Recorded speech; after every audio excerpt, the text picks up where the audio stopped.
आज की कहानी का नाम है काश ये मेरी बहू बन जाए। मैं 21वीं मंजिल से लिफ्ट में चढ़ी और ग्राउंड फ्लोर का बटन दबा दिया। मैं इवनिंग वॉक पर लगभग इसी समय निकलती हूँ।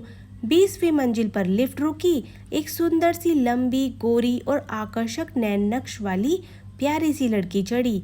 उसे देखकर मन का पक्षी चहक उठा कि काश यह मेरी बहू बन जाए। पिछले 1 वर्ष से मैं पूरे जोर शोर से अपने आकर्षक एवं स्मार्ट इंजीनियर बेटे के लिए एक प्यारी सी बहू की तलाश में हूँ। कुछ सोचकर वह उससे बोली, बेटा आप इसी टावर में रहते हो? जी, उसने जवाब दिया और मोबाइल पर नज़र गड़ा दी।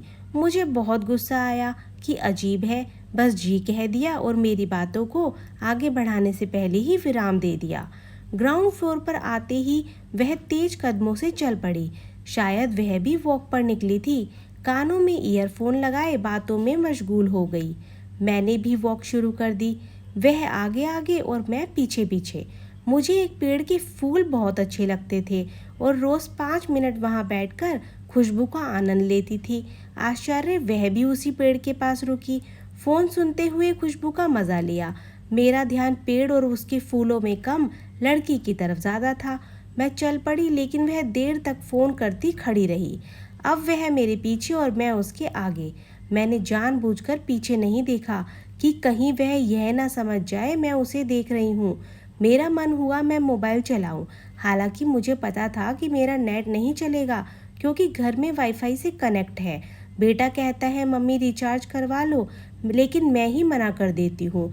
मैं घर में ही तो रहती हूँ, फिर रिचार्ज कराने का क्या फ़ायदा। तभी ओपन जिम आ गया।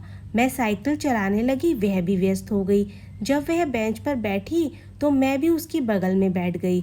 मुझे उससे बात करने की तरकीब सूझी। बेटा देखना मेरा नेट नहीं चल रहा है। वह कानों से ईयरफोन निकालकर बोली, आंटी आपने कुछ कहा?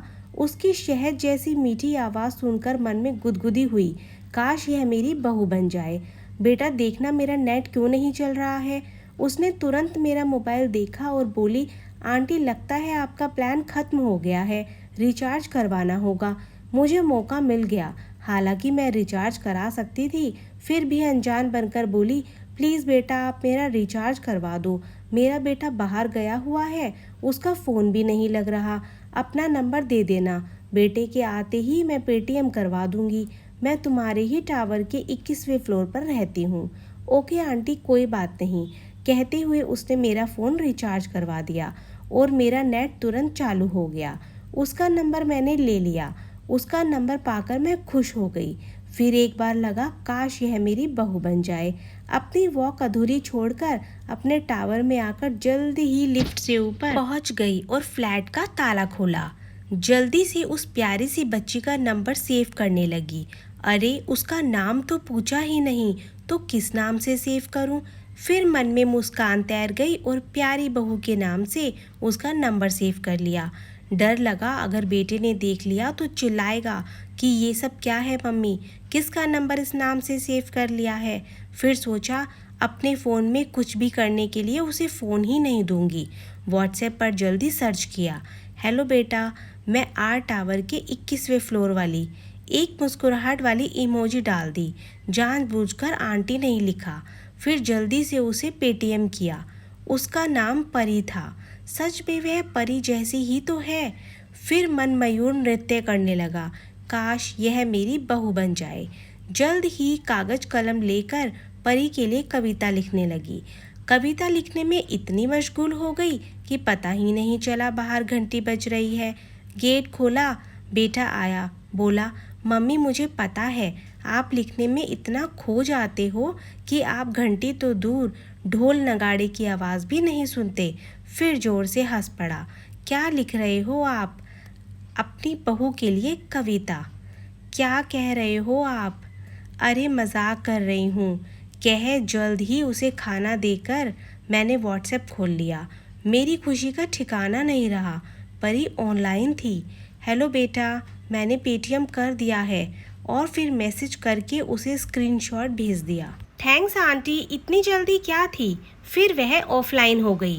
रात में उसका स्टेटस देखा, लोग कहते हैं कि जिद अच्छी नहीं होती, मगर मेरी जिद है नफरत मिटाने और प्यार फैलाने की। अरे, ये तो मेरी स्वरचित पंक्तियां हैं। तो क्या परी ने चोरी करी है? तुरंत मैसेज किया, बेटा क्या यह आपने लिखा है? नो आंटी, मैं चोरी नहीं करती किसी का लिखा। अच्छा लगता है तो कॉपी पेस्ट कर लेती हूँ, लेकिन रचना के नीचे मूल रचनाकार का नाम जरूर लिखती हूँ। मैंने जल्दबाजी में नीचे रचनाकार का नाम तो देखा ही नहीं था। वहाँ अपना नाम देखकर खुश हो उठी। मैं उसके विषय में जानने के लिए उत्सुक थी, सो बोली, बेटा आपको वैसे ये पंक्तियाँ मिली कहाँ से? बस यूं ही फेसबुक पर दिखी तो अच्छी लगी और अपने स्टेटस पर डाल दी। तो आप उस रचनाकार को फेसबुक पर सर्च करके फ्रेंड रिक्वेस्ट भेज दो ना। मैं उसे अपना फेसबुक फ्रेंड बनाना चाहती थी, यह सोचकर उसे मैसेज कर दिया। अरे आंटी, ऑफिस की वजह से टाइम ही नहीं मिलता, थोड़ा बहुत फेसबुक चला लेती हूँ। मैसेज सेंड करके तुरंत गुड नाइट मैसेज कर दिया। मैं मन मसोस कर रह गई। मैं चैटिंग के मूड में थी। मन मारकर शुभ रात्रि लिखना पड़ा। सुबह सुबह जी चाहा सुंदर सी कुछ पंक्तियाँ लिखते हुए उसे कोई अच्छा सा मॉर्निंग मैसेज भेजूं, लेकिन फिर यह सोचकर नहीं किया कि कहीं वह यह ना समझे मैं ज़बरदस्ती उससे चिपक रही हूँ। दूसरे दिन मॉर्निंग वॉक के लिए जैसे ही लिफ्ट में चढ़ी और लिफ्ट 20वीं मंजिल पर रुकी तो वह लिफ्ट में आई। मेरी खुशी का ठिकाना ना रहा। सुबह सुबह फूल जैसे खिले खूबसूरत चेहरे को देखकर मेरा दिल खुश हो गया, लेकिन उसने मुझे देखा तक नहीं। किसी से फ़ोन पर व्यस्त थी। मुझे गुस्सा तो बहुत आया, पर क्या कर सकती थी। मैं ग्राउंड फ्लोर पर आते ही वह तेज कदमों से सोसाइटी के गेट से बाहर निकल गई। इतनी सुबह सोसाइटी के गेट से बाहर निकलने की क्या ज़रूरत है, जब सोसाइटी में वॉक करने की इतनी जगह है। मैं यह क्या सोचने लगी, गई होगी किसी काम से, उसकी चिंता सी होने लगी, क्योंकि कुछ दिनों पहले ही सुना था सोसाइटी के बाहर दूसरी तरफ वाले रोड पर कुछ बदमाशों ने एक महिला की चेन छीन ली थी। वॉक के बाद जब टावर पहुंची तो उसे लिफ्ट का इंतज़ार करते पाया। एक हाथ में दूध की थैली और ब्रेड थी और दूसरे हाथ में सब्जी की थैली थी। अच्छा, तो ये लेने गई थी। जैसे ही लिफ्ट ग्राउंड फ्लोर पर रुकी हम दोनों एक साथ अंदर चले गए। मैंने ही 20-21 फ्लोर का बटन दबा दिया। बेटा आप अकेले रहते हो? जी आंटी। खाना खुद बनाते हो या मेड से बनवाते हो? मैं खाना खुद बनाती हूँ, मेड सफाई और बर्तन के लिए रखी हुई है। सब लोग सोचते हैं कि जॉब वाली लड़कियां काम नहीं करती, लेकिन मैं ऐसी नहीं हूँ, मैं सब काम कर लेती हूँ। सफाई भी छुट्टी वाले दिन अपने हिसाब से करती हूँ, कपड़े भी छुट्टी वाले दिन धोती हूँ। उसका फ्लोर आ गया। मैंने मन में सोचा, कितनी अच्छी लड़की है, साफ और स्पष्ट बोलती है, खाना भी खुद बनाती है, सफाई भी करती है और कपड़े भी धोती है। नहीं तो जॉब वाली लड़कियां कहाँ करती हैं ये सब काम। ऊपर से उनके माता पिता का डायलॉग। क्या मैं मन ही मन मुस्कुराई कि काश यह मेरी बहू बन जाए तो खूब जमेगी हम दोनों की, जब हम सास बहू साथ साथ बैठेंगी। अब धीरे धीरे हम दोनों की सुबह शाम नियमित मुलाकात होने लगी। हम दोनों की खूब जमने लगी। अब हम एक दूसरे की आदतों, पसंद नापसंद और व्यवहार समझने लगे थे, इसलिए एक दूसरे से कुछ कहे बिना एक दूसरे की बात समझ जाते थे। अच्छी अंडरस्टैंडिंग हो गई थी हमारी आपस में। फ़ोन पर खूब बातें भी होने लगी थी। जब भी उसे ऑफिस से आने में देर हो जाती मैं चिंतित हो उठती और उसे फ़ोन करती तो वह चिल्लाकर बोलती, आप भी ना, मैं कोई छोटी बच्ची थोड़ी ही हूँ।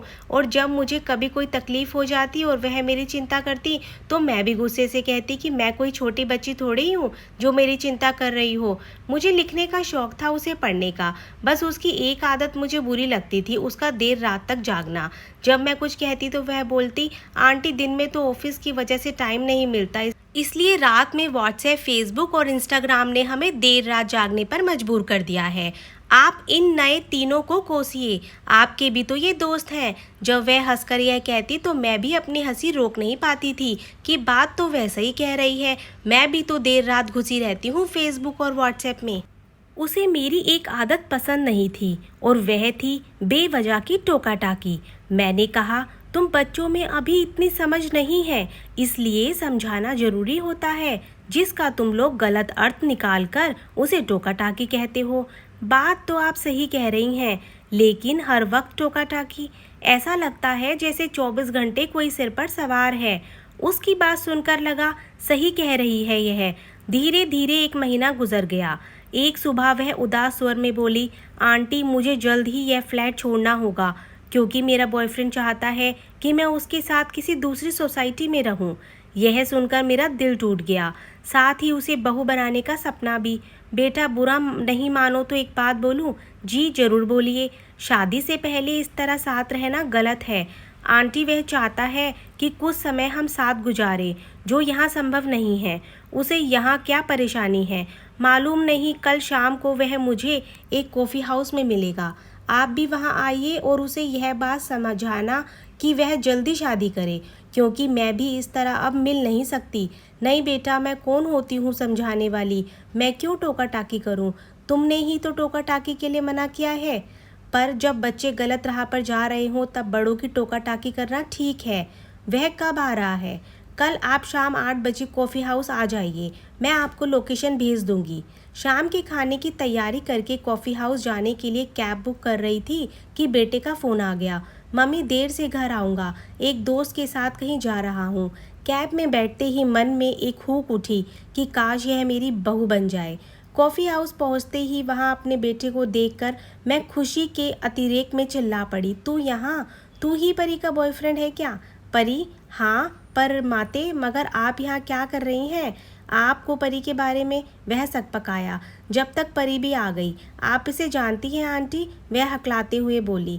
इसे क्या, इसके पूरे खानदान को जानती हूँ मैं। इसने ही मेरी कोख से जन्म लेकर मुझे माँ बनने का गौरव प्रदान किया है।